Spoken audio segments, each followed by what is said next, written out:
Nous vous remercions encore pour votre attention. Merci. Nous sommes encore aujourd'hui pour vous parler de l'amour que Dieu avait. Dieu a tant aimé le monde. Et cet amour-là a fait que Dieu puisse prendre son Fils unique, l'envoyer mourir librement au calvaire, pour toi et pour moi. Bien-aimés frères et sœurs, je suis tellement étonné de voir cette dame qui a l'âge de ma mère, que je respecte, qui m'a abordé et qui veut savoir de ce qui s'est passé réellement en Éden. Le péché a toujours éloigné l'homme de Dieu. Le péché a toujours séparé l'homme avec Dieu.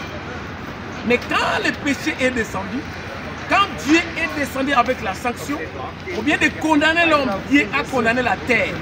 Mais cette terre-là qui a été condamnée à cause de l'homme, la terre n'a rien fait du mal. Mais l'homme que Dieu a épargné, parce que la Bible dit, le Seigneur a dit, faisons l'homme à notre image et selon notre ressemblance. Cet homme-là que Dieu a épargné, pour ne pas subir les coups du péché qui s'est passé en Éden, l'homme est ingrat. Aujourd'hui, l'homme peut aller jusqu'à dire que Dieu n'existe pas. Dieu, c'est faux, ce sont que des mensonges. Les êtres humains peuvent dire, même ceux qui vont à l'église, ce sont des pauvres, ils n'ont rien. Mais l'actuel président des États-Unis d'Amérique, Donald Trump, croit que cet homme ici est Dieu. Il croit que Jésus est le Fils de Dieu. Mais toi qui as encore 100 000 € dans ta poche, tu penses que tu as l'argent. Les êtres humains peuvent se permettre de nous dire que Jésus n'a jamais existé. Mais dans leur calendrier, il nous dit que c'était 2000 ans avant Jésus-Christ. C'est 3000 ans avant Jésus-Christ. Mais pourquoi vous citez le nom du Seigneur dans vos calendriers, mais vous enseignez aux gens que Dieu n'existe pas?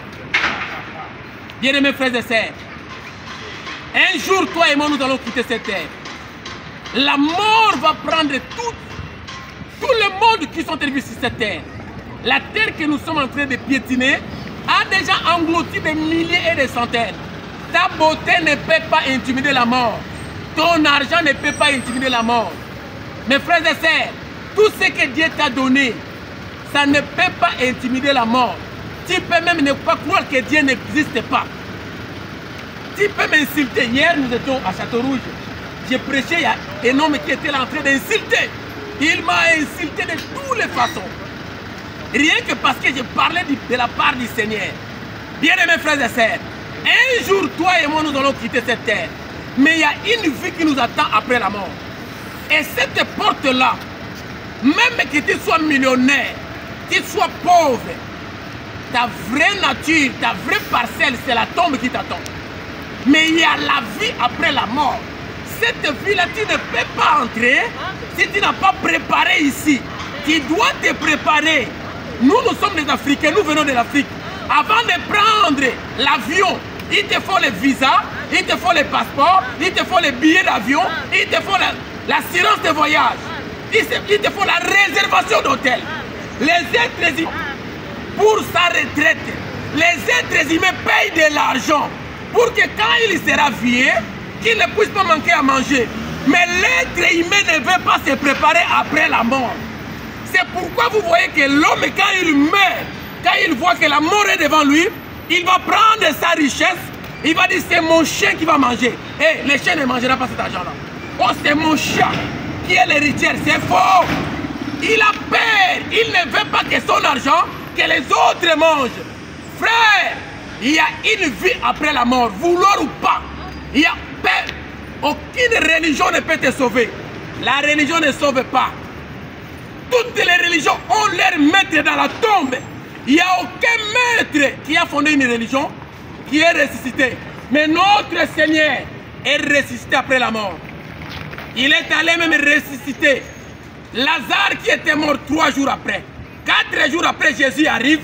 Jésus dit, Lazare, sors de la tombe. Montre-moi ton magicien. Le gourou là, quel est le gourou qui peut ressusciter un homme qui est mort pendant 4 jours? Qui est ce magicien là? Mais notre Dieu, le Fils de Dieu, le Seigneur Jésus-Christ, a ressuscité Lazare après la mort. Lui-même est sorti de la tombe.